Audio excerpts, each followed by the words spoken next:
It was one of the most feared high-performance weapons of the 20th century. When it appeared in the skies over Korea, it sent the unsuspecting West spiraling into a state of shock.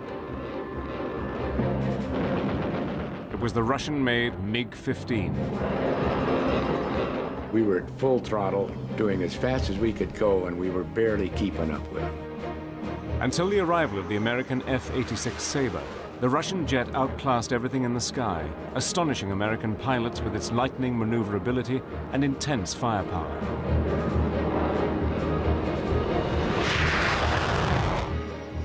We could hit the MiG a number of times, and the MiG wouldn't necessarily go down. But if the MiG hit an F-86 with those cannons, the F-86 was not going to make it home.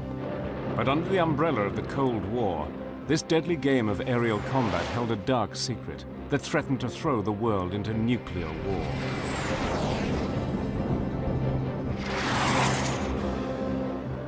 Using unique Soviet archive film and color reenactment, Battle Stations enters the secret world of the MiG-15.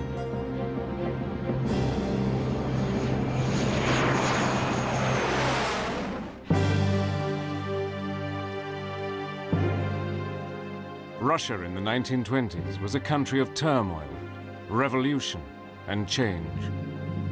Stalin's reign of terror permeated every aspect of life in the Soviet Union. Soviet aircraft designers lived in a world of secrecy and fear. Although well behind the West, Soviet designers were actively experimenting with advanced technology. But by the 1930s, much of this innovative work was suppressed by the politics of the day. Aircraft designers knew that to fail could mean banishment to a labor camp in Siberia or a bullet in the back of the head. You were living under an administration which was happy to shoot large numbers of engineers or anybody else on simple whims, political whims or whatever. And so there was an atmosphere that really is very difficult for people in the West to understand. Stalin astonished the world in August 1939 by signing a non-aggression pact with Germany. When his top engineer discovered that the German Me-109 fighter was far superior to anything in the Soviet Union, Stalin flew into a rage. Nikolai Polikarpov, his chief designer, immediately fell out of favor as too old and staid. Stalin began to search for a younger and more dynamic team. He selected a young designer called Artem Mikoyan to head a new design bureau and named Mikhail Gurevich as his deputy. Artem Ivanovich was, of course, a designer, but an exceptional organizer, too. He was the ideas man, whereas Gurevich was someone who was very good at detail and fine-tuning the designs. Artem Mikoyan was from Armenia, the son of a carpenter. He had trained as a pilot in the Soviet Air Force and later became an engineer. His brother was on Stalin's Council of Ministers. By 1937, he had joined the main Soviet design bureau led by Polikarpov. Here he worked on several successful aircraft designs. Now he would replace his boss and lead the Soviet Union into the jet age. Mikhail Gurevich was a Ukrainian. He trained as an engineer and after the revolution became an aircraft designer in Moscow. Here he met Mikoyan and they became good friends. Gurevich liked Artem Mikoyan a lot. He was perfectly happy to be his deputy. They were both kind and decent people, and that's also why they worked so well together. The motto of the new experimental bureau was speed and altitude. All their future aircraft designs would be known as MiGs, after the combination of its creators' names. It was the start of a partnership that would be associated around the world with successful aircraft for decades.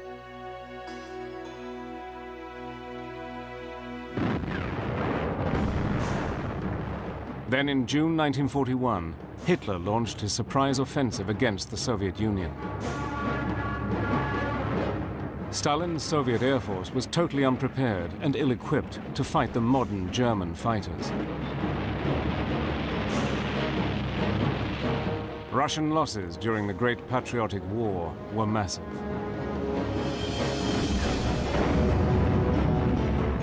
Final victory over the Nazi war machine was largely due to the remarkable success of the Red Army, but the Soviet Air Force urgently needed to modernize.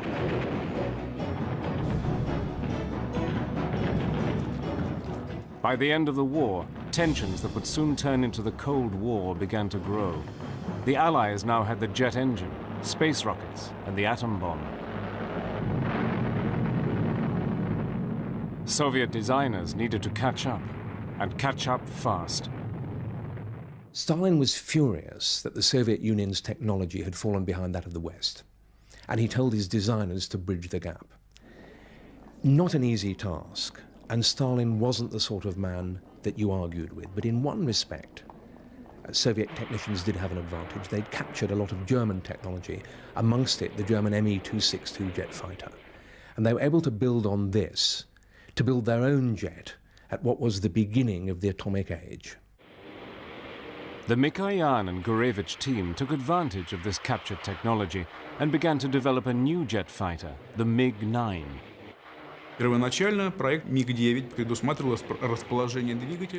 At first it was planned with MiG-9 to put the engines in the same place as the Me-262. But later on a different decision was made, and the engines were placed in the fuselage, which was recognized to be more effective.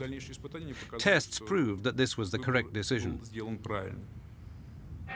In April 1946, fitted with two German BMW jet engines, the MiG-9 was the Soviet Union's first prototype jet ever to fly.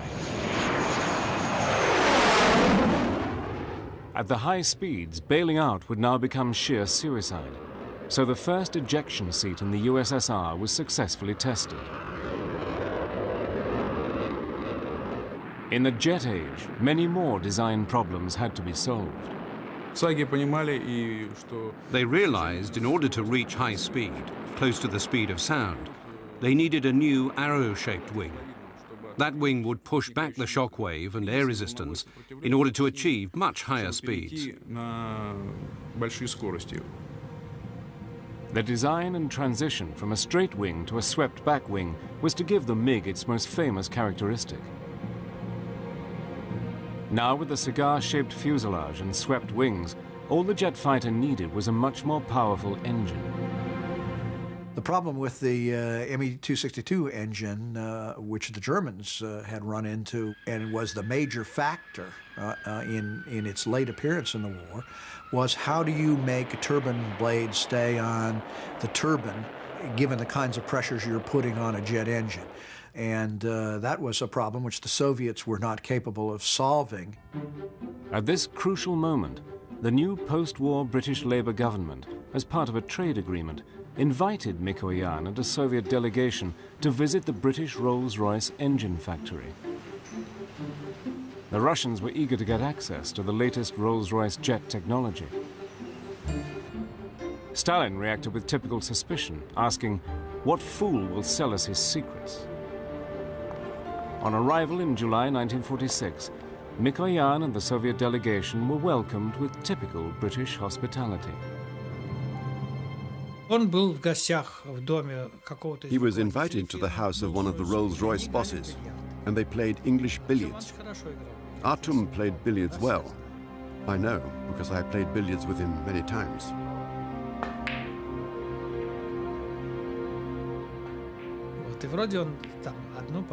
He'd lost one game and then offered a challenge and said, "Let's play another game, and if I win, you sell us your jet engines." Bizarrely, the future course of the MiG was settled across the green felt of an English billiard table.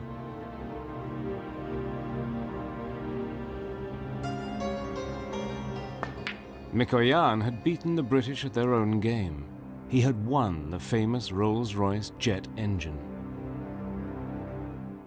It sounds like an anecdote, but he told me that this was true. Although the Russians were about to receive the best of British jet technology, certain question marks remained. The visit to the Rolls-Royce factory put those questions to rest. The Russians had another trick to play. The most important question was, what were the blades made of?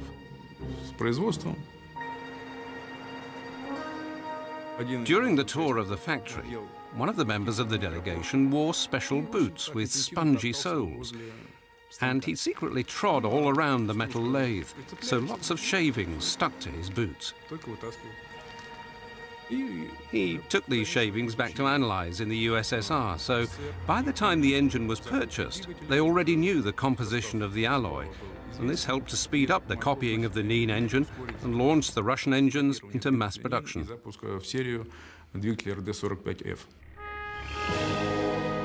The supposedly harmless gift of the jet engine turned out to be a deadly mistake by the British.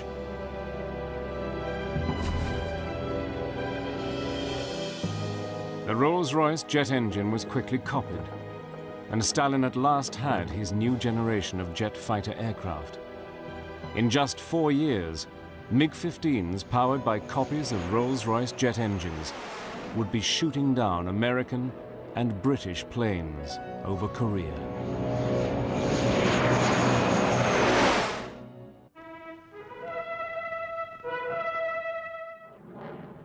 The Tuchina Air Show, Moscow, July 1949. A new generation of Soviet MiG-15 jet fighters are paraded in front of Stalin and the public for the first time.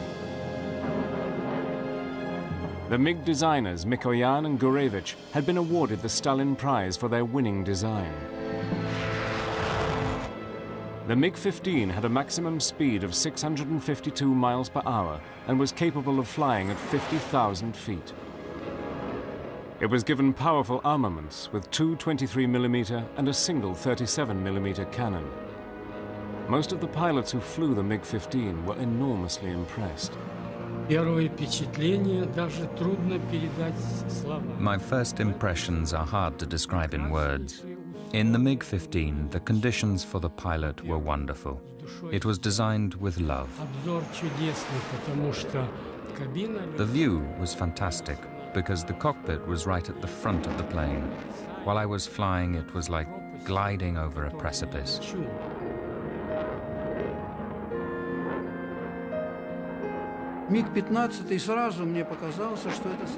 The MiG-15 at first sight seemed to me to be like a new day in aviation.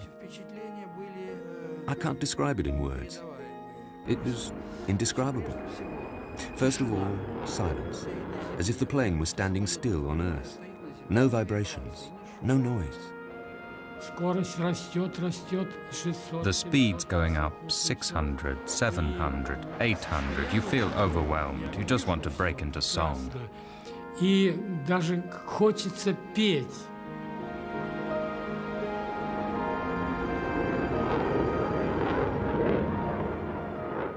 But the Russians were still behind the Americans in the race for the next generation of modern jet fighters.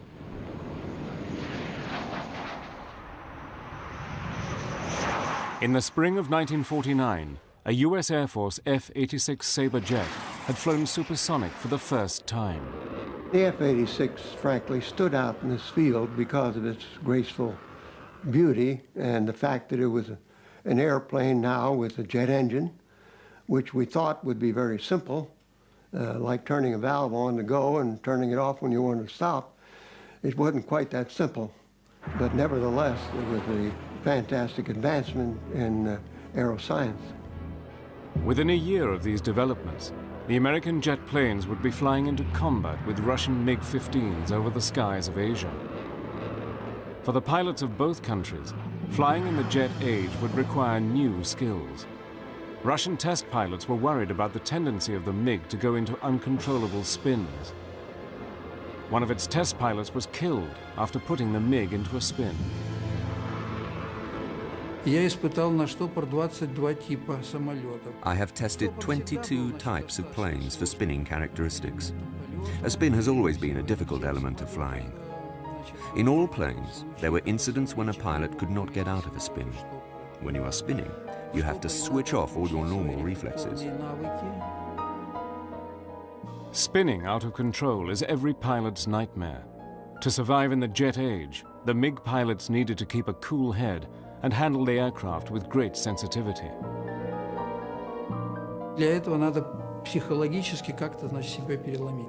You have to overcome your instinctive responses. This is what made the MiG so different from all previous planes.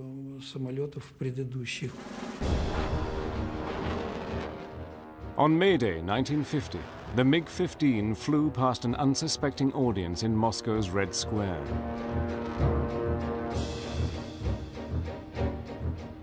The intelligence failure of the Western observers to recognize Stalin's new powerful weapon in the skies above would have disastrous consequences.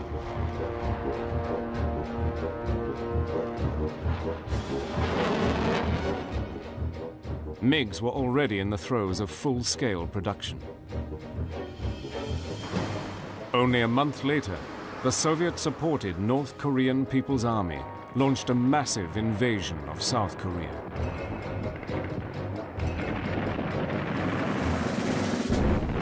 Stalin thought that the communists could invade South Korea without generating any military response from the West. Yes, there'd be the usual diplomatic protests, but it wouldn't go any further than that. In fact, he'd misjudged the situation badly. President Truman responded quickly, the United Nations agreed to send troops, and within 4 months, the invading North Koreans had been rolled right the way back. Now, American B-29 bombers roamed across North Korea's skies with no resistance, and fighter bombers continuously attacked troop movements at will. By November 1950, the American-led UN forces had advanced right across North Korea and were approaching the Chinese border along the Yalu River.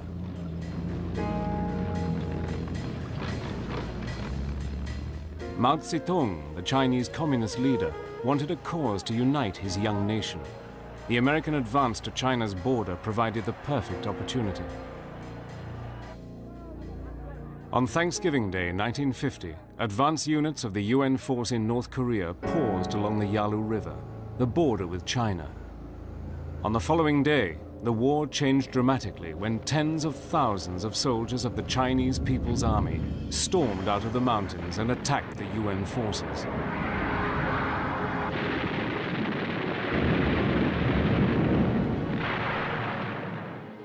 As the bitter winter weather closed in, UN troops were forced into a humiliating retreat. Stalin felt he had to support his communist ally, but only in total secrecy. In December 1950, Soviet MiGs were deployed in China to be flown secretly by disguised and highly experienced Russian pilots. Сохранялась тайна нашей отправки на Дальний Восток. Сняли нас все знаки. Our departure to China was to remain a secret, so all our insignia had to be removed. We looked as though we had been demobilized. On arrival, we were all given Chinese uniforms, but most officers did not like it. So as soon as they got their pay, the officers changed into civilian clothes and wore those instead.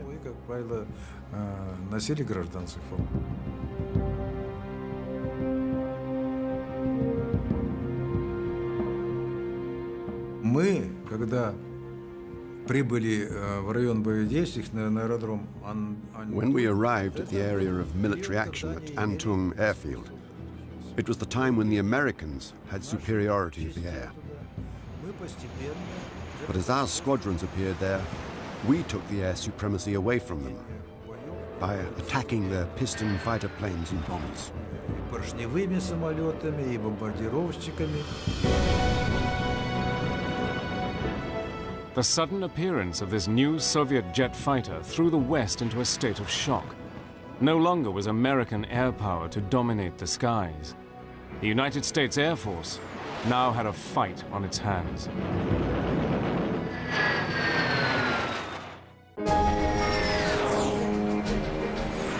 December 1950. Soviet-built MiG-15s fly into action for the very first time.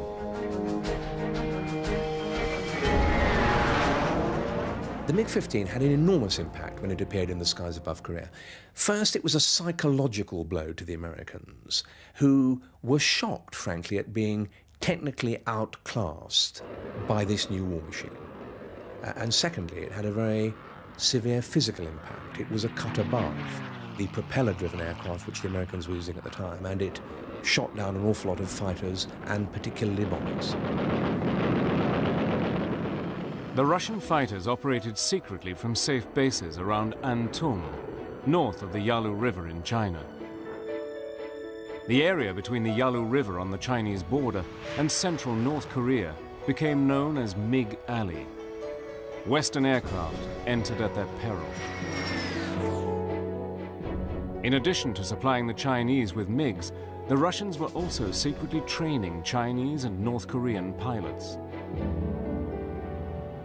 I was one of the 80 chosen to go to the Manchuria and trained first by the North Koreans to fly the propeller planes. And after that, we turned over to the Soviet Air Force to learn to fly the jet planes. All we learned was just takeoff and landing. That's about it. And then they told us that we are now ready for the solo in the MiG-15. So everybody had some problems because of the tremendous thrust and also high altitude capabilities. Если взять корейцев, ну, с феодального века в реактивный. Вот. The Koreans, they had to leap from the feudal age into the jet age. Can you imagine what a gap? Ничего не видели, ничего не знали. И их сразу в реактивные. They didn't know anything, and they were put into these jet planes. This wasn't easy to do. Очень много словесно приходилось. There was a lot of talking and persuading, and we had to convince them of how things had to be done. Убеждать, что нужно так делать, так и так. Целый день понадобилось только узнать, как кого зовут, записать. I needed a whole day to get to know their names and to get to know them. I didn't speak any Chinese, and those I had to teach didn't know any Russian. The pilots taught them to fly, and we taught them how to service and maintain the plane. But the MiG's air supremacy was about to be challenged. Within weeks, a squadron of the new American F-86 Sabres was rushed from the United States to take the MiGs head-on.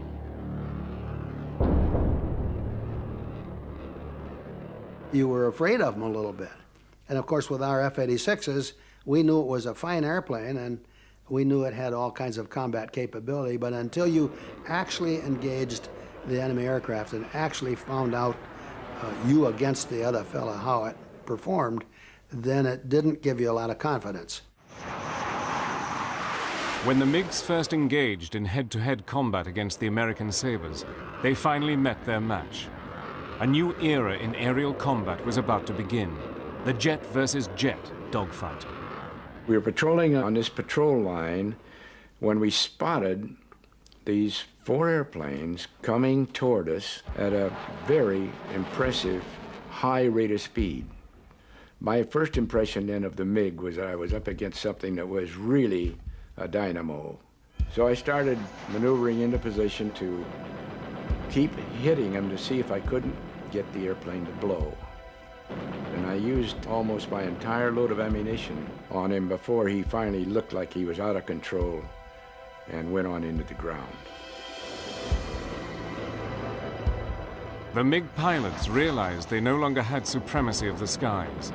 Early dogfights meant that new tactics had to be learned fast.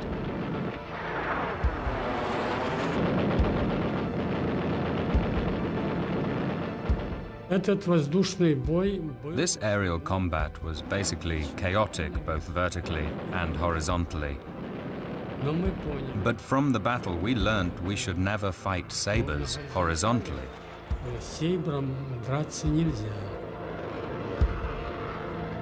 The MiG had a better than a 2,500 foot per minute rate of climb advantage. Could turn tighter, could out-accelerate, could out-decelerate, and were roughly the same speed. We talk about the 86 being faster and the MiG being faster. It depends on what altitude you're at. Now, we're not talking about a large or an excessive difference. We're talking maybe 3, 4, 5 miles an hour. The Sabre was a good plane, but its engine seemed to be weaker because my MiG could climb up and escape from him, but he could not escape from me. I would always catch up with him. Our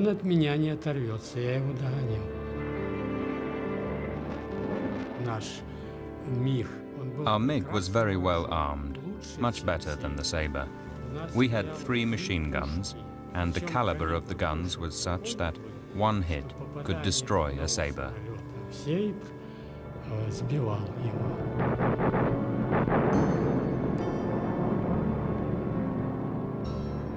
We just had 50 caliber. We could hit the MiG a number of times, and the MiG wouldn't necessarily go down. But if the MiG hit an F-86 a few times with those cannons, the F-86 was not going to make it home. Мы дрались с ними, так честно говоря, в спортивном азарте. We fought against them like sportsmen. Whoever handled their plane best won. If you are weak, bad luck.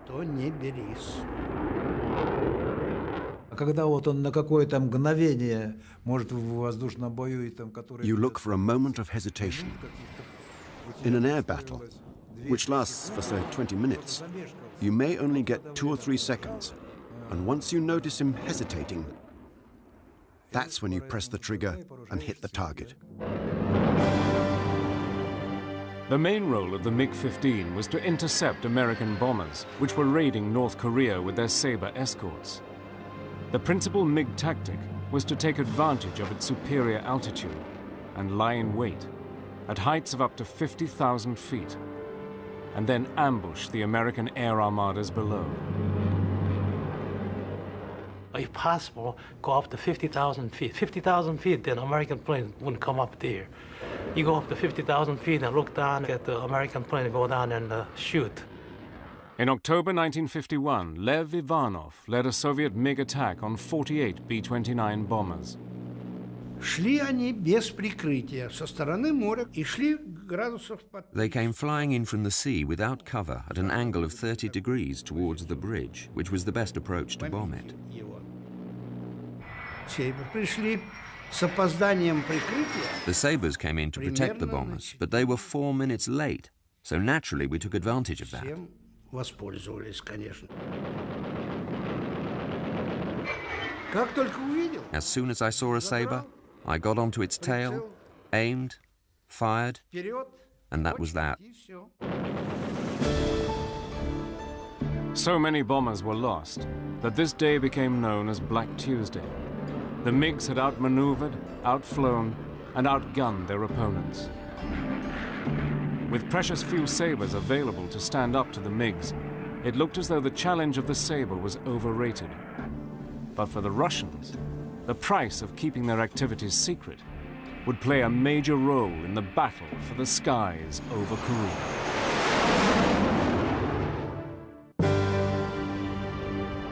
The Russian MiGs that roamed the skies above Korea had astonished the West. Now total victory for either side looked unlikely, and the Korean War would be a limited war. For the West to contain communism, and for the communists to avoid the humiliation of defeat. The Soviet MiG-15s enjoyed many advantages. They were flown out of bases across the border in China, which were out of bounds to the American air crews. So, after combat in MiG Alley, the MiGs had a safe haven to return to.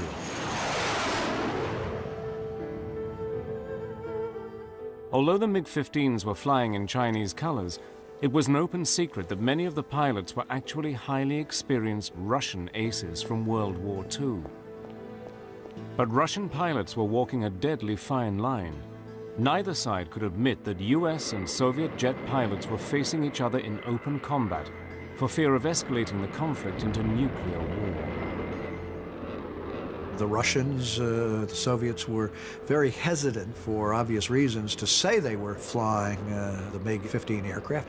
And so they simply never claimed or admitted that they were flying the airplanes, but we knew. I mean, we could listen to the broadcasts of fighter controllers and the fighter pilots, and it was clearly Russians flying the airplanes. Вести переговоры на китайском языке в воздушном бою. Это не прижилось. We were told to only communicate in Chinese during a combat. But it didn't work because we always broke into Russian. And sometimes we even broke the bounds of decent language. And we would swear at each other in the air. The Soviet pilots experienced other frustrations. They were not allowed to fly over enemy territory in case they were shot down and a Russian pilot was captured and paraded before the world. Nor could they fly over the sea for fear of being shot down and both aircraft and pilot being captured by Americans. Ну, лично сам я и летчикам своим внушал. I decided that I must not be taken prisoner, and that I would rather crash the plane and kill myself. I would not become a prisoner of war. Там или еще что-нибудь, но в плен, чтоб не попасть. Поэтому не рекомендовалось вылетать за линию фронта. One pilot who had to be ejected crossed the front line by mistake. He was encircled by enemy troops. So rather than being taken prisoner and being tortured and humiliated, he took his own life by shooting himself. I think I would have acted in the same way. Полка, летчик в воздушном бою. The war for supremacy in the air began to produce aces on both sides. Colonel Yevgeny Pepelayev had the highest number of kills per mission, shooting down an enemy aircraft once in every 5 missions.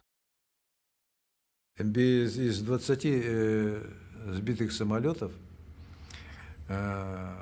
out of 20 planes, I shot down 16 Sabres, 2 F-94s, 1 F-98, and 1 F-84.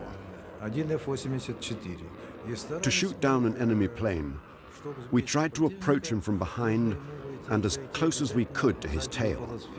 The closer you are, the more likely the hit.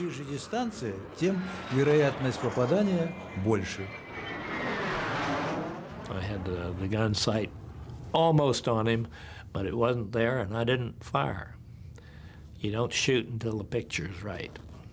He did not get away. I knocked his engine out. He was almost being consumed by engine fire. During these dramatic dogfights in the air, MiG pilots discovered the remarkable abilities of their aircraft to take enormous punishment. Мы парой с ведущим. I was flying towards the ground, following my leader, as it was my responsibility to guard his tail. The American plane was waiting there for me to come out of the dive. It was then that he shot me. И тут он меня подстрелит.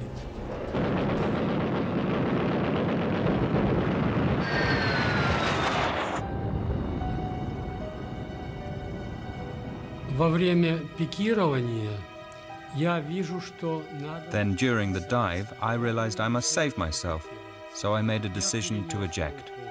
I moved my hand to the ejection handle and thought I'd pressed it, because in that moment I felt such G-force, such an enormous amount, I felt my bones were cracking. Then everything went dark and I fainted. Почувствовал, что у меня кости все затрещали. Потемнело в глазах. Я потерял сознание. Когда я пришел в себя, я глаза открыл. When I came to, I opened my eyes and saw I was still in the plane. This came as a shock. If I had ejected myself, why was I still inside the plane? Оказался в самолете. Я поймал ручку. I grabbed the stick to gain control, and at that moment I heard a horrendous mechanical screeching. My brain was in overdrive. What shall I do next? As all the hydraulic systems had been blown apart, Bondarenko did not know whether his landing gear was operational. Я думаю, буду садиться грубо. I thought that I'd have to do a belly landing with just the left wheel out. And as I approached the ground, I hit it with the wheel. And luckily for me, then the whole undercarriage came down. Эти обе стойки встали. Я был счастлив. I was so happy that this plane had saved my life. It's not just words, it's true. It used all its remaining strength to return me home and land. Прилетел и сел. Я подошел. I came up to the plane and I kissed it on the nose, and I thought how wonderful we have such miraculous technology. Какое счастье, что такая у нас чудесная техника. The MiG-15 had earned its affectionate nickname, Samolyat Soldat, the soldier aircraft. By spring 1953, the Korean Air War was in stalemate. The US military, keen to capture the Russian technology, offered a huge reward and political asylum to any pilot that delivered a MiG to South Korea. No one had yet responded. But a daring escape attempt by a lone pilot would provide a last-minute twist to a war that seemed to have no end. By 1953, both sides recognized that the Korean War was unwinnable. After 2 years of negotiations, in July, a truce was finally signed at Panmunjom. But the Korean peninsula would remain divided and an armed camp. The fighting in Korea came to an end in July 1953, but of course the Cold War still went on. And during it, both sides were trying to get hold of one another's secrets, particularly in terms of military technology. The Americans were especially anxious to get their hands on a MiG-15. The Americans made an offer of $100,000, equivalent to several $1 million today, and political asylum for the first pilot who would defect and deliver a MiG intact. A 21-year-old North Korean pilot, Lieutenant No Kum-sok, an ardent anti-communist, was already planning one of the most spectacular escapes from the communist bloc. So my aim was that how to defect successfully and land on American airbase so that I can ask for political asylum. So on September 21st, Sunday morning, even before the breakfast, I got in the plane and took off to north. And then the plane went to north and I came down south and toward the Pyongyang, toward the east. That's where I finally made the defect. It was not easy. In fact, that defection was harder than equivalent to, say, 50 combat mission. Now south of the demilitarized zone, he flashed into UN territory. Just 4 tense minutes after crossing the border, he spotted the US Kimpo air base and decided to risk a landing. Radar people missed me, and also anti-aircraft gunners I was afraid of, they missed me. He decided to land, when, to his amazement, he saw a Sabre coming straight towards him at the opposite end of the runway. Well, he hadn't seen me, so we landed together, both ends. And then we passed in the runway, and of course I knew he was there, he was coming down, but he hadn't seen me until we passed. Then after passed, of course he was frightened. That at the end of the runway, he stopped the engine and he jumped out. And he was wondering what kind of nuts landed from the wrong side. Commanders at the base panicked, thinking the war had started again, and scrambled every plane they had. Lieutenant No Kum-sok did not know of the reward. He just wanted to fly to freedom.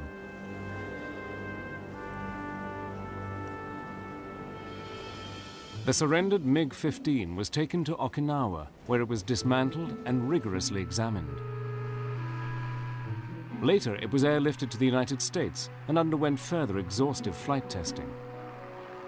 The plane was pushed to its limits by America's top test pilots, Tom Collins and the world-renowned Chuck Yeager. I told Chuck Yeager that don't deliberately go into spinning stall because this plane is very quirky. Sometimes you get out, sometimes you cannot come out. If you cannot come out, you have to bail out and you lose the plane. So he didn't put the plane to deliberate stall. Americans wondered well, the MiG-15 could be a supersonic. Then Chuck Yeager has proved that it's not a supersonic because he actually went up to 50,000 feet. He dived down, straight down, and he almost lost his life because he was totally out of control and control system didn't respond until he got down as low as near 3,000 feet. And the chaser plane flown by Tom Collins hand gestured him to bail out. But he didn't bail out, and somehow he pulled out at the 3,000 feet above the water. The test flights proved that indeed the MiG was an exceptional plane, but revealed no new supersonic technology. The defector, Lieutenant No Kum Sok, went to work for the US government and became an American citizen. With the Korean truce signed, the Soviet MiG pilots returned home, but the MiG-15 had already earned its place in history. Eventually, the Russians claimed the MiG combat record gave them a 4-to-1 advantage. The US claimed a 10-to-1 ratio in favor of the F-86 Sabre against the MiG-15.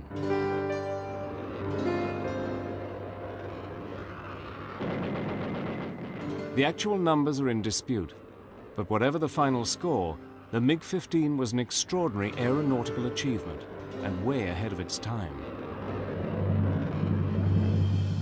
I think in terms of the challenges that the Soviet design bureaus confronted in putting together the MiG-15, given the limitations of technology that they confronted in industrial production, that they did an incredible job in putting together an aircraft that could really challenge the F-86.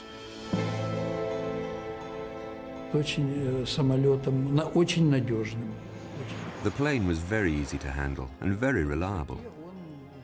At high altitude, it was superior to the Sabre because of its ability to operate at a much higher ceiling. The MiG was way ahead of its time, and all other planes in the world, apart from the Sabre, of course.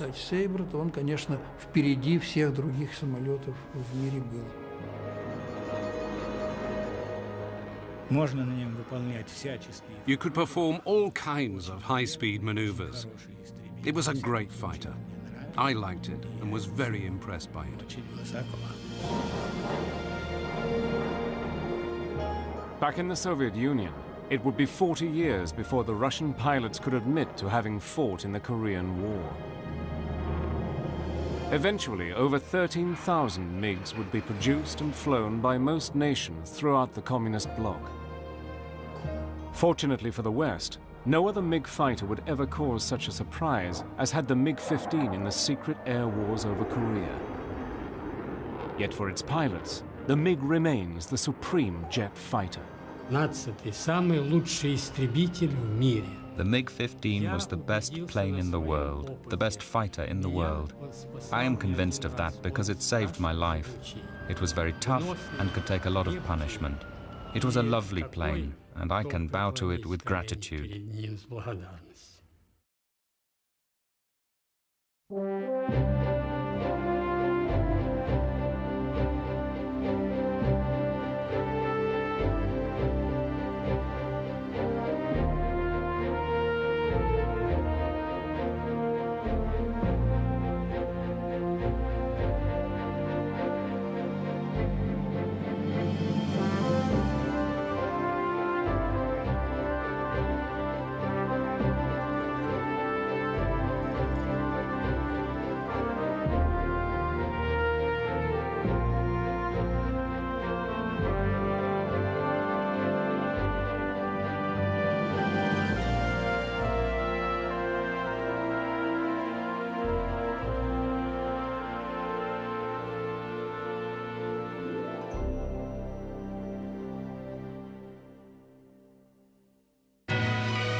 You see, first place, my defection was I was in a North Korean military academy, naval academy, not because I was a communist, because that's the only way to continue my education.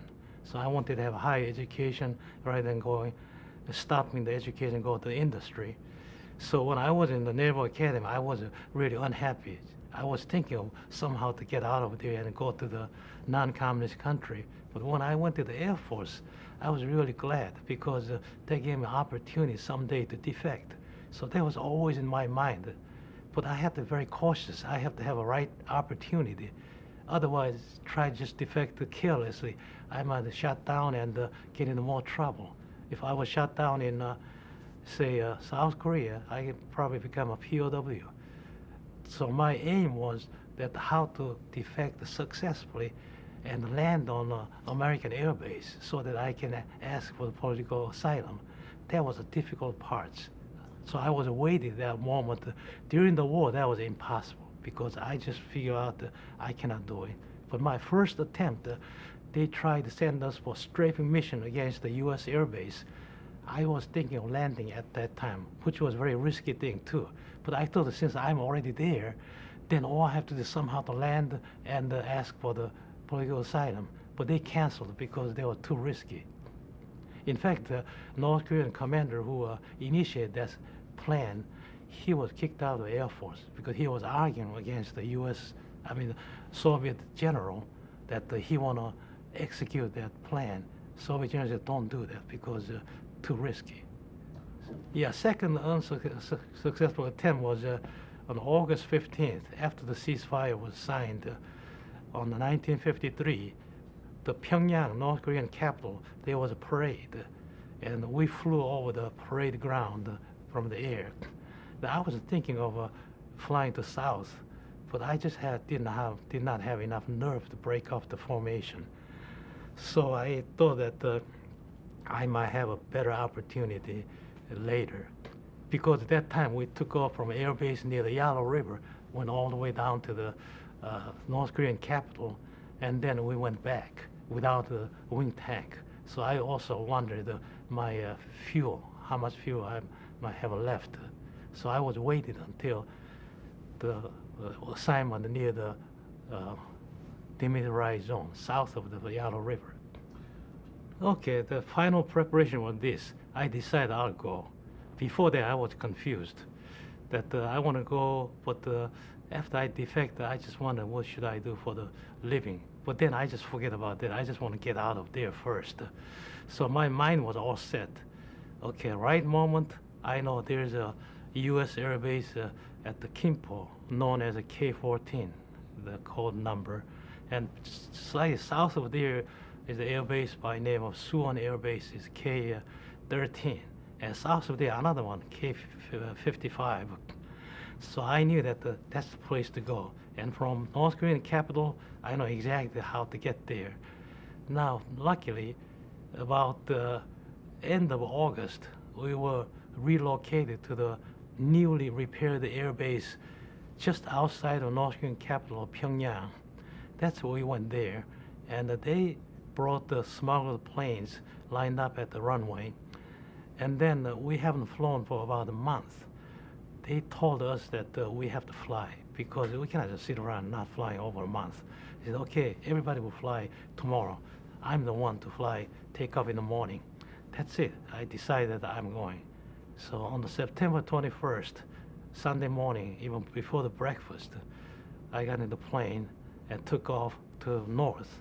And then the plane went to north and I came down south and toward the Pyongyang, toward the east. That's where I finally made the defect. It was not easy because I thought, gee, what am I going to do? It's almost, in fact, that defection was harder than equivalent to say 50 combat mission, the one defection, that thing. But I finally decided, okay, I'm going. Turn the airplane, then degree, that compass degree. Sorry, so you're almost in midair and you're still thinking, am I going to do it or not going to do it? Yeah, I had that. You know, yeah, I had that feeling. Thing to do. I know that when I was go flying toward the east, toward the Pyongyang, the capital, then my mind was that, okay, I'm going. Then on the other hand, gee, what am I, isn't that too risky? War is already over. Can I just live here and get promoted and someday to become a general? And then I thought that, gee, I cannot live here. I'd rather be someplace and non-general would be better outside of this system. So I turned the plane to the compass degree of 170 degrees. That's not due south, slightly south and the east. That's exactly where the course is to the U.S. Air Base. Then I just gave a full throttle power and just went there. Okay, now that's it. If something happens, that's it. I'm ready to die. And then just went there. But then it's risky. When I cross over the demilitarized zone, then these control towers start calling me that where I was. So I wasn't ready to respond because I was so busy. Soon after that, I saw the runway, and that's the runway I want to land. And then next thing was I worried was the F-86. If they might come around and maybe shoot at me, so I have to avoid them. But I saw already 3 or 4 or 5 F-86 around at that air base. They didn't see me, I saw them. And couple of guys landing from the other side. That means north wind. So I'm coming down from north, and I cannot go around. My purpose was come down and touch down as quickly as possible. And the next worry was the anti-aircraft guns.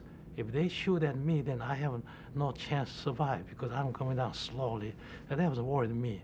But then I just took out the air brake, flaps down, landing gear, and rocked the plane, and just came down. And then the next danger was F-86 was coming down from the other end. And we were landing almost same time he was coming down. And then I thought that, gee, in order to avoid the head-on collision, I was thinking of landing in the next runway, 3rd strip. But because he's coming down against the wind, he was already touched down. Okay, now I can land. So I coming down. And then the next plane, his wingman was coming down. He was higher than me. I assumed that he saw me. Well, he hasn't seen me. And we just landed together. We passed together on the runway. And then after landed, and then I knew what I should do. I looked at the other side of the runway. I saw the F-86 were lined up. Well, that's a nice place to go. And I just taxied then on the street up to me what I want to do. Taxied then next to F-86, and then just stopped there. And then after I stopped there, I opened the canopy. Of course, I didn't have any crewmen there. I cannot ask anybody to bring the ladder. I just jumped out.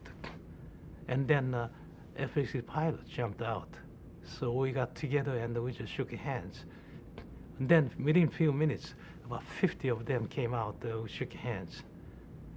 Then what I did was, I didn't want to just stand around there and do nothing. And I knew one word of English, which I learned at middle school. And then they advised English at the middle school.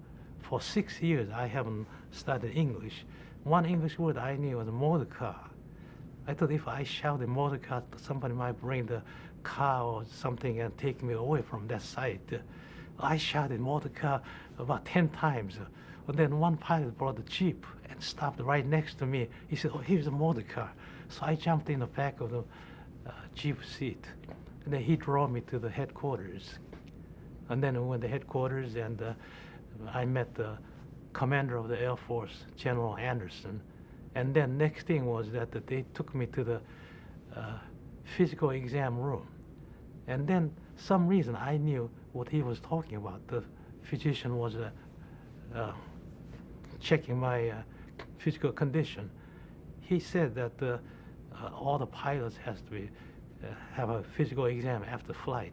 So you flew the plane just now, so we have to give you a physical exam. For some reason, I understood that. And then he opened up a new instrument that this isn't brand new and you are the first one using this. That also I understood. So after that, we went back to the headquarters, commander's office, then went to the intelligence officer's office. And then interrogation started.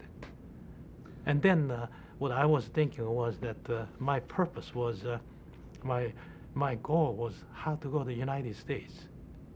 See, that was my, but since I landed on the U.S. Air Base, I knew that I'm in a good chance to go to the United States.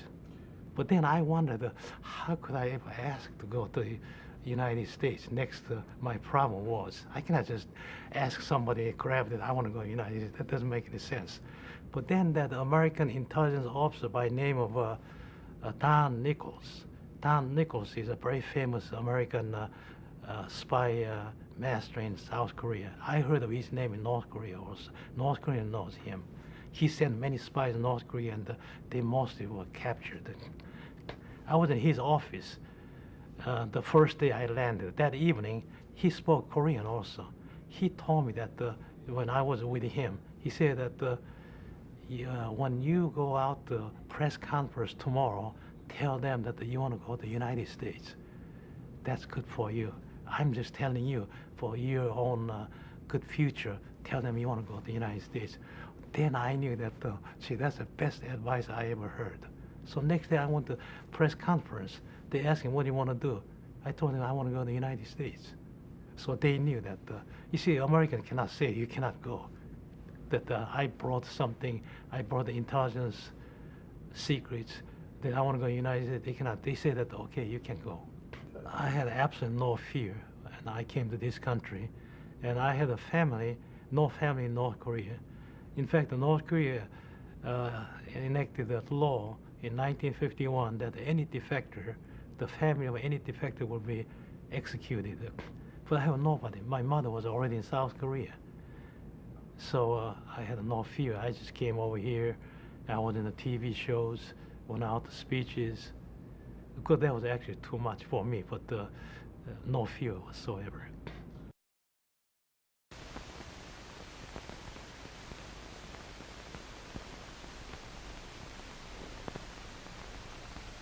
On 21 September 1953, the lid came off one of the most controversial subjects of recent years.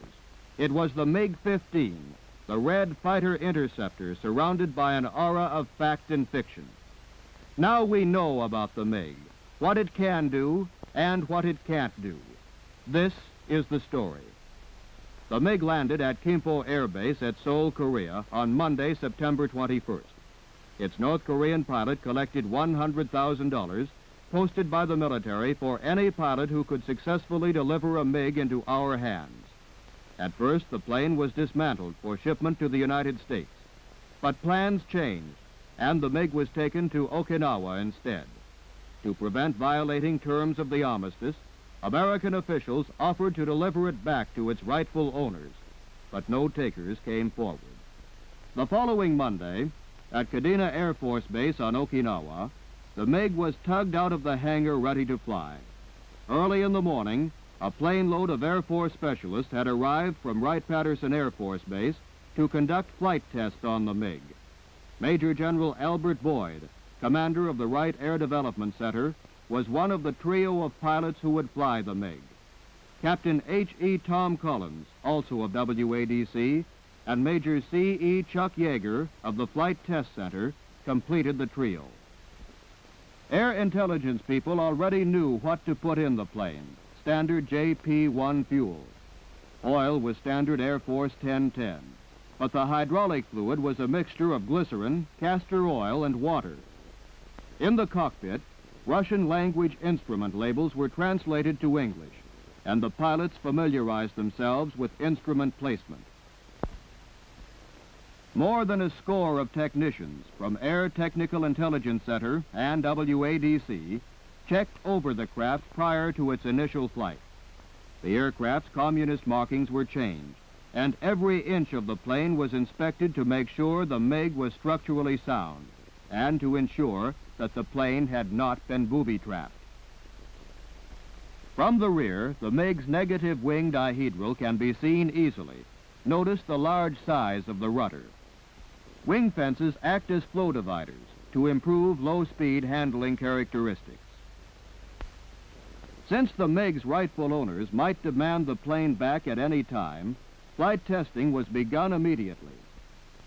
The Jet Assist starting unit was standard Air Force equipment, the only modification being a specially made adapter plug. Metric system calibrated instruments were replaced by standard Air Force counterparts. An accelerometer was added since the MiG had no provision for one. An external free air temperature gauge was also added for test purposes. Later, a gun camera was rigged to take pictures through the gun sight during firing passes. Preliminary engine run and taxi tests were begun on the evening of the 28th in spite of rainy weather. During these, the braking system was checked. The MiG has no steerable nose wheel, but instead depends on differential braking of the main wheels to turn. Brakes are pneumatically operated from a compressed air bottle. No compressor is carried. Hence, the supply of braking air is extremely limited. The compressed air is also designed as an emergency system to operate the flaps and landing gear. Captain Collins climbed into the plane the following afternoon to become the first American to fly a MiG-15.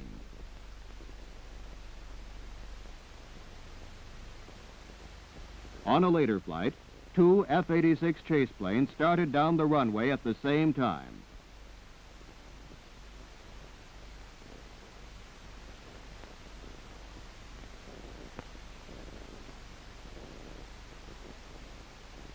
Notice how the MiG easily outdistances them due to the MiG's low thrust loading.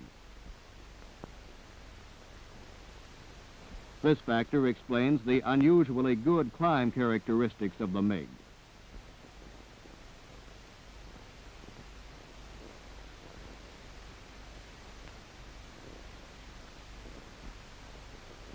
On the first flight, tests were made to determine low-altitude level flight handling characteristics at medium speeds. Functional tests were made of all systems, landing gear, controls, speed brakes, and engine, as well as handling characteristics in the landing pattern. Both in the air and on the ground, the MiG has an unusually clean appearance. Up close, it can be seen that while workmanship is good in vital skin areas, less important areas have been somewhat neglected. A coating of transparent lacquer covers the plane to reduce drag, but at the same time, MiG designers have ironically added an external antenna.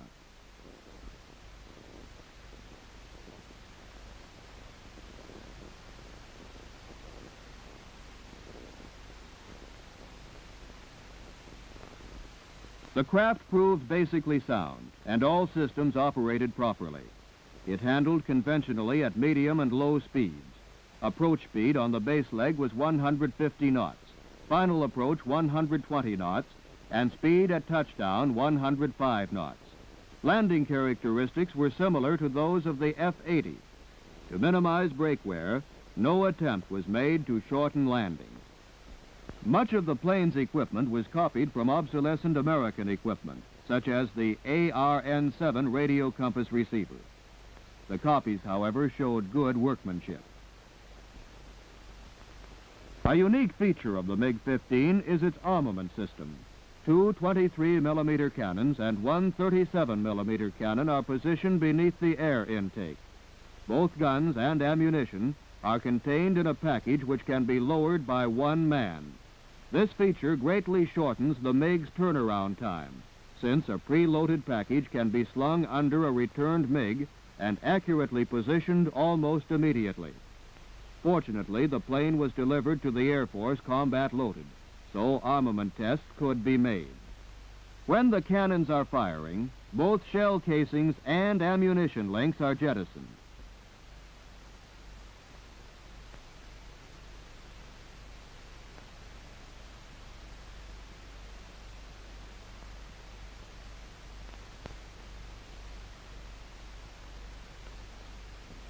Ammunition can be fired steadily for only 6 seconds, as opposed to 14 seconds with the F-86. During flight tests, several air-to-water strafing runs were made to check gun sight accuracy, as well as static firing tests into a fixed target. It is interesting to note that throughout the performance tests, data obtained compared with uncanny accuracy with information previously acquired on the MiG by Air Technical Intelligence Center. The flights made by General Boyd and Major Yeager added to the knowledge that was piling up. a series of high-altitude dives at high Mach numbers showed the MiG became difficult to control as speed increased, and at Mach .94, the aircraft became uncontrollable, pulling out only on reaching denser air. The top speed of the MiG was slightly less than the F-86 at all altitudes, although the MiG's rate of climb exceeds the F-86 at all altitudes. The MiG climbs to 45,000 feet in 9 minutes, while the F-86 takes 13 minutes. During dives, the F-86 is completely controllable at speeds which render the MiG control systems useless. During an altitude test, the MiG was climbed to 55,000 feet, while the F-86 could reach only 51,000 feet. In general, MiG handling characteristics at all speeds are not so good as the F-86 because of the MiG's small aileron surface and lack of elevator effectiveness. The MiG is most effective as a combat fighter at lower speeds, where its lower thrust loading allows greater maneuverability. Pilot protection on the MiG consists of an armor-plated ejection seat back of adequate thickness and the usual bulletproof glass. Fuel tanks, located in the fuselage, were not self-sealing.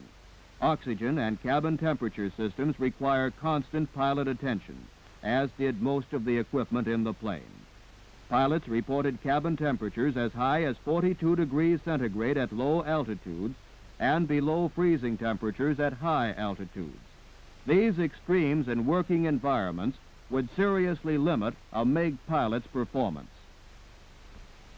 At the conclusion of the tests, the tally sheet read like this.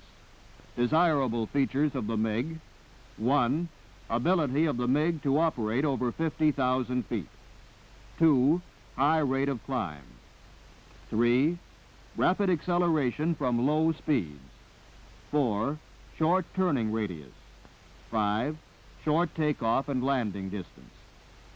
On the undesirable side of the score sheet are these. 1. Loss of aircraft control at high Mach numbers. 2. Loss of pilot vision due to inadequate defrosting and poor rearward visibility. 3. Poor lateral directional stability at high altitudes. 4. Slow rate of roll. 5. Equipment requires constant pilot attention. Compared with the F-86, the MiG is an inferior though still formidable weapon.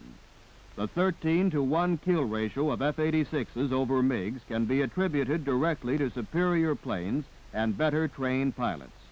4 days and 11 flights after the test program started, the MiG had no secrets left.